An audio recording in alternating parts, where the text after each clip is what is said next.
Kansubire yonna muli bulungi gye musinziira okugoberera channel eno, okusubscribinga abapya mbatumiddeko, mwebale kutufollowinga, mwebale kulikinga videos zaffe no commentinga, mwenna abateekinga ideas zaffe, abatanyiiga kubanga ebimu binyiiza bye twogera, tubaagala nnyo nnyo nnyo. Kirungi nnyo omuntu aba ayogedde ekintu nga tonnaba kunyiiga n'osooka otuula wansi n'okisensinga n'olaba kyayogedde kituufu. Bwe kiba kituufu n'opiikingamu ebimu ku ebyo by'aba ayogedde, naawe n'ogattako ebyo by'olina n'otambula. N'olema kunyiiga bunyiizi kubanga ebintu ebituufu binyiiza, ate ebintu ebikyamu byo kwegamba biringa ebikumalako stress naye ate nga bikwongera stress. Today I want to see whether we can manage to build one bedroom house from foundation up to operate. Maybe oyinza okuba you would have started before naye ng'otya. Let's see. Can you start tomorrow or you can start now? We are assuming you have already bought your land. Olina ettaka waligula liri wali naye ng'obadde okyanoonya what can you do with that land. Obadde okyalowooza which type of house you can build now. Ssente z'olina ku akawunti nazo zidetermininga the house you are going to build. Ssente z'ofuna as salary zidetermininga which type of house are you going to build era ogimalirize. Kubanga bw'obanga ofuna akasente kateni era ne wano olina okutuula wansi n'odecidinga, you have to make a right decision before. Tokyamukka, don't be like kubeera nga oli excited, kubanga through excitement osobola okukola loss, osobola okumakinga wrong decision, at the end n'oba nga aim yo ng'efiiridde awo n'otamaliriza ennyumba kugamba n'obeera nga ogitunulako butuulizi ate n'ekufuukira ekikolimo oba n'ekufuukira ekizibu gy'oli naye ng'ate si kyekigendererwa kyo. Yes, I know tuyita mu buzibu bungi nnyo nga tuzimba. I know ebizibu tulina bingi nnyo era buli omu yandyetaaze okuzimba, naye olw'okuba nti embeera etutuukako ebiseera ebimu tulemererwa okuzimba naye nga twagala okuzimba.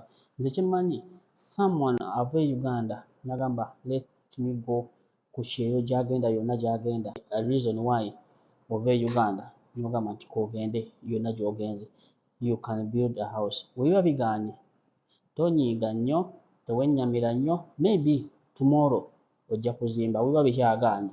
Naye bw'oba ng'osobola ng'obadde osobola okuzimba naye ng'ate obadde otya ng'ogamba ngenda kuzimba nnyumba kika ki, bw'oba tolina famire, tonabafuna famire, tolina bantu bangi nnyo nnyo nnyo b'ogenda kubeera nabo, tandika n'ennyumba entono, one bedroom house naye esobola okuwa emirembe. Let's say you have already bought your land, ettaka weeruli waliguze, obadde okyayiiya nga bwe nkugambye kikyogenda diteekako. Now my idea, osobola ogiteekinga oba osobola okugirowoozaako n'olaba ekkolera tomanya. Bw'eba ekkolera ng'obadde okyatya oba ng'obadde tonnafuna ssente zizimba, oyinza okukirabamu n'omanya noga naye idea eno gye bampadde entuufu, okuzimba ennyumba 4 bedroom house nga sijja gimaliriza, 3 bedroom house nga sijja gimaliriza, 2 bedroom house nga sijja gimaliriza. I would rather start with the 1 bedroom house then nengimaliriza nenyingira ennyumba yange. Tukoze tutya?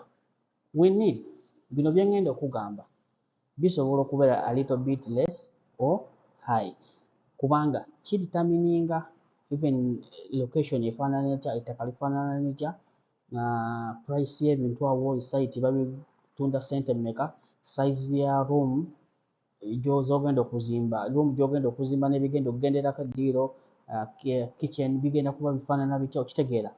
Kati nze nkugambye wano njagala kukubaliramu nga bwe kiri. You need 7,000 bricks. Let's say each brick costs 240. 240 times 7,000 zibeera 1,600,000. You can manage to save 1,600,000. Osobola okuzikuŋŋaanya $1,600,000. Osobola bw'okwata empola osobola. Ssente zino ziwulikika ng'ennyingi ng'oli ku kyeyo naye ate nzibu za kuseevinga.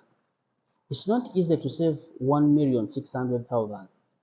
Bw'obeera ozoogera n'obwogezi ogiraba ng'emyezi 2, ogulaba ng'omwezi ogumu nsobola okulekerera ebintu byonna byonna mwezi gumu ne nsavinga 1,600,000 naye munnange bw'otuuka okufuna salary olw'okuba nti you have responsibilities sente zino zituuka okuggwaawo nga kiwali oyagala tokikoze eki tokifunye kyova olaba osiŋŋaana omuntu ng'afuna million 2 nga tannagula poloti ng'afuna million 2.5 nga tannabagula poloti ate n'osanga afuna emitwalo 9 ng'ate aguze poloti naye ng'ate bonna bali mu bbanga lye limu okiraba nga oli akoze emyaka 2 ono akoze emyaka 2 lwaki ono ow'emyaka 2 1 million 2 ye million 2 azirabanga ssente ntono kyokka ate eno owa million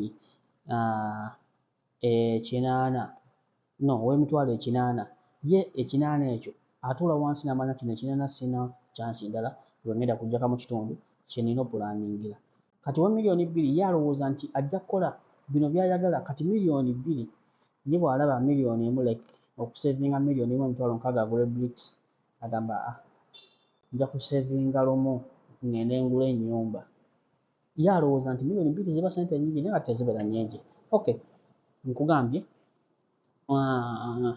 240 times 7,000 zibeera bricks total yonna awamu broker ng'ozimaze zibeera 1,600,000 ozo broker ng'ozimaze from foundation up to plate zijja kumala tuvudde awo tugenze ku musenyu omusenyu weetaaga ogw'ennyanja weetaaga n'ogwa ne plaster katugeze nti togenda kukozesa bu elefu ogenda kuleeta box forward wakati eyinza okuba nga mu bitundu ebikulaakulanyemuko ebizeegizeemuko manye omusenyu kati tegukyali kumpi kati omusenyu gwombi ogw'ennyanja n'ogwa plaster tugutaddeko million 1.2 naye ng'ate zisobola okukkamuko katini ku million 1 naye nze nkuteereddeko million 1.2 kati wano bricks ziriko broker ziriko 1 million 1.6 omusenyu guliko akakadde kamu n'2 okay tugambe akakadde kamu ku musenyu seminti nkugambye bino bye nkugamba bisobola okukkamukko oba bisobola okukola ki okweyongeramukko naye ng'ate ndi mukakafu nti 1 bedroom house from foundation up to all plate bye nkugamba bino biri 90% nti byogenda okukozesa obusawo bwa seminti tujja kukozesa obusawo bwa seminti 30 obusawo bwa seminti 30 buli kasawo emitwalo 3,300 30 bags of cement each bag let's say it costs 33,000 total for 30 bags it's 990,000 shillings 990,000 shillings emitwalo 9 obusawo 30 obusawo 30 9 busobola obutaggwaawo bwonna n'ofisaawo bubiri nze nkugambye obutafisaawo obusawo sijja kugamba nti 24 ama 25 nkugambye 23 nti bireme kukka nnyo omanyi obikka ennyo ate bikugira naye ate bwebibeera nga binjimukko nga byeyongeddemukko ofuna ekibalo ekituufu okiraba bwe bikka ennyo jjukira akasente engeri gy'oba nakatini bw'otandika tebigenda kumala ate wabaawo enjawulo nnene nnyo kubanga batuuka okusaba matiriyo nga tomulina okiraba katugenze ku bino ebirala mitayimbwa tujja kukozesa Y10 mitayimbwa 7 simanyi wooli oba bagutunda ssente mmeka oba mu kitundu kyo bagutunda ssente mmeka naye nze kale ŋŋambye nti gwa mitwalo 3,800 gy'emitwalo 26 that is 260,000 66,000 mitwalo 26 DPC byetaga mita 10 ez'ekiveera ekiyinza okutuyambako amazzi okukwata amazzi ago mita 10 gy'emitwalo 3 n'ekitundu nze nkitaddeko 3.5 emisumaali twetaaga katugeze 2.5 kilo 5 3 inch kilo ttaano, 4 inch kilo ttaano. Gisobola ofikawo era kijja kufikawo naye ate okyagyetaaga. Bino bitayonooneka bino tebikumenya nnyo nga bifiseewo, okyagyetaaga, okiraba, okyagyetaaga. Kati n'ogenda ku Kalitunsi weetaaga 25 kuba bagenda okulinnya nga bakiraimbinga levels okwambuka waggulu ogenda ku Wall weetaaga 25 pieces and each piece costs 1 po omuti gumu bwe guti gukostinga 5,000. Kati bw'okubisaamu 25 emitwalo 12, that is 125,000. Emitwalo 12, tolaba, emitwalo 12 gwebalabalamu awo tuta oli mu sente mmeka? Baining wire kilo 8, kilo oba wooli bagitunda ka 7,500 oba ka 7 oba 9 nze nguteereddeko ka 8, that is 64,000 shillings. 64,000 shillings. Ring wire, weetaaga ring wires piece 8. Wooli oba bagitunda sente mmeka? Oba batunda gumu ka 6 oba gumu ka 7 oba gumu ka 8 nze nguteereddeko gumu kitundu, that is 128,000 shillings. Olinda ki okutandika? Gwe ku by'owulidde olinda ki okutandika? Kati awo ng'onoonyeza ekitibitiiyo, nkumbi, wheelbarrow, ebirala awo ebirala ate oba ozimba waka nga woozimbira kumpi n'ewaka, bino bibeerawo awaka, amazzi bibeerawo awaka, kiraba. Bw'ogattagattamu bino ebintu bye nkugambye ng'oli mu miliyoni like 4,400,000 shillings. Zisukkamu katini bw'onootandika okuzimba naye tezigenda kuwera miliyoni 5 n'ekitundu. Zisukkamu katini ng'otandika okuzimba. Kisinziira ne mu kitundu w'ogenda okuzimba, ate ziyinza okubeera ddala entono ddala bw'oba nga gy'ozimba walako. Zisobola okukkira ddala wansi bw'oba nga gy'ozimba walako. Tukkirize, waliyo w'ozimba nga bbulooka wano gikuteeredde ku 240, waliwo gy'ogenda okuzimba gye bazimba nga bbulooka eri ku 1,800, 19. Kati waliyo gy'ozimba ng'omusenyu ka 1000 nga wano tusobola okugamba nti ka mitwalo 12, 13, naye waliyo gye bazimba nga ka mitwalo 8, nga ka mitwalo 7 kitundu. Olaba enjawulo ebeeraawo, enjawulo ogiraba ebeeraawo. Nti ate bino ebintu ebisinga okutwala ssente nnyingi waliyo gye biri nga bya ssente ntono. Kati gwe alaba vidiyo eno tolowooza nti olw'okuba nti baŋŋambye miliyoni ngenda kuzimba, katugeze gy'ogenda kuzimba eyo wala. Teri kitundu kya wala, wabula nkugamba kubanga kisinziira mu kitundu gy'ova. Waliyo abantu abamu nga kale waliyo abantu abamu nga Gulu nga kumpi naye ate n'osinkana omulala nga Gulu wala. Waliyo omuntu omu nga Kampala kumpi naye ate n'osinkana omulala nga Kampala wala. Kati kisinziira ku kitundu gy'ovaamu kyekireetera ekifo okubeera nga wala, okiraba. Kati waliyo ali mu Kampala nga bw'avaawo n'agenda n'azimba katugeze e Masaka wamubeera wala, naye ate waliyo ali e Masaka ng'ate e Masaka kye kitundu kye kyavaamu nga byonna byonna ebiriwo ye byonna byonna bimufevalinga. Factors zonna terms and conditions nga zimufevalinga. Kati mu kitundu ky'ovaamu nakyo mu kitundu w'oli nawo walitamininga okubeera amatirio okubeera nti ogenda kubeera mungi oba mutono. Kubanga leba gw'ogenda okukozesa mu kitundu we bakumanyi oba mu kitundu okumpi, katugeze poloti eri kumpi n'ewammwe, tefaanagana n'omuntu azimba mu kitundu nga byonna byagenda talina n'omu gw'amanyi nga buli kimu batikka kitikka oba buli kimu bagula kigule. Kati nkugambira nti miliyoni 5 zisobola waliwo we zikkira ddala nate ne zikkira ddala wansi ku 1 bedroom house. Era oli takugamba nti nazimba ennyumba yange 1 bedroom house kati ngituusiza corporate yakamalako miliyoni 4 n'olowooza akulimba. Binaga nti yakamalako miliyoni 3 n'olowooza akulimba. Ebitundu biritamininga. Waliwo oli n'aba ng'agizimbye agituusiza ku gundi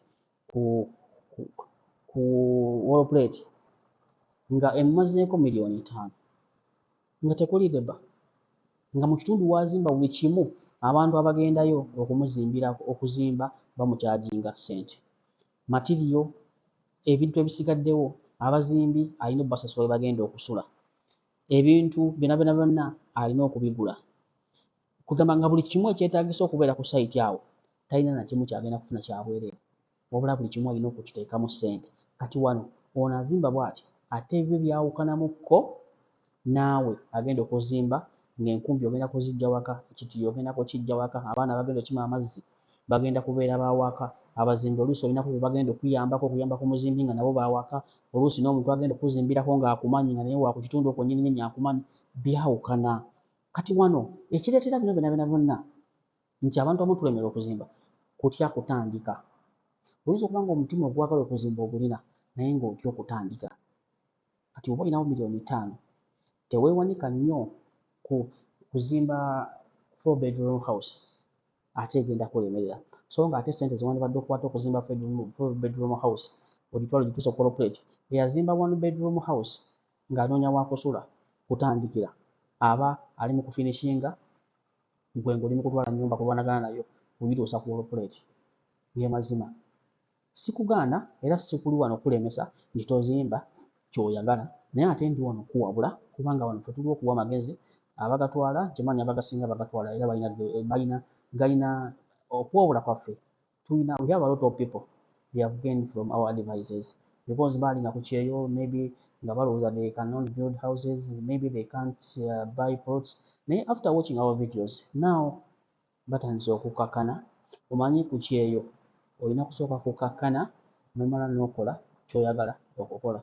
Teri byangu kubanga ku kyeyo no deals, buli kimu olina kikwata mpola n'okifuna. Bw'oba olina ky'oyagala olina kusevinga, you have to save.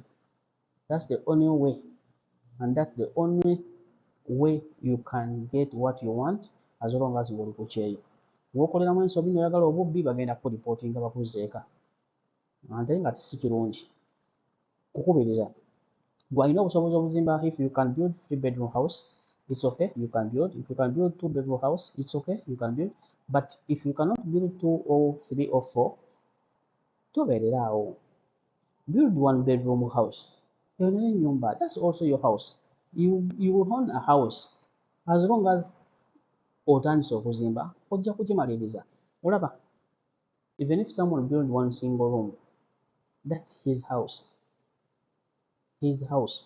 Kubanga n'omuntu azimbye 4-bedroom house yeebaka in 1 room. Ne bw'ozimba 6-bedroom house weebaka in 1 room. Kati n'ono azimbye 1 bwe busobozi bwe era toggwamu maanyi bw'oyagala kuzimba double room, toggwamu maanyi. That's what you can now. After ojja kukola ky'oyagala, toggwamu maanyi kukubiriza yonna, toggwamu maanyi kulemerera kugulira ploti mu kifo ky'oyagala. Gwe bukuŋŋanya ssente okole ekintu ekituufu mu budde obutuufu. Mwannyinaze okwewaayo si kyangu, kubanga ekisinga otuleeta obuzibu tutya okwewaayo, naye ate bw'omala okwewaayo n'okkiriza nti teri agenda kunnyamba, buli kimu osobola okukikola.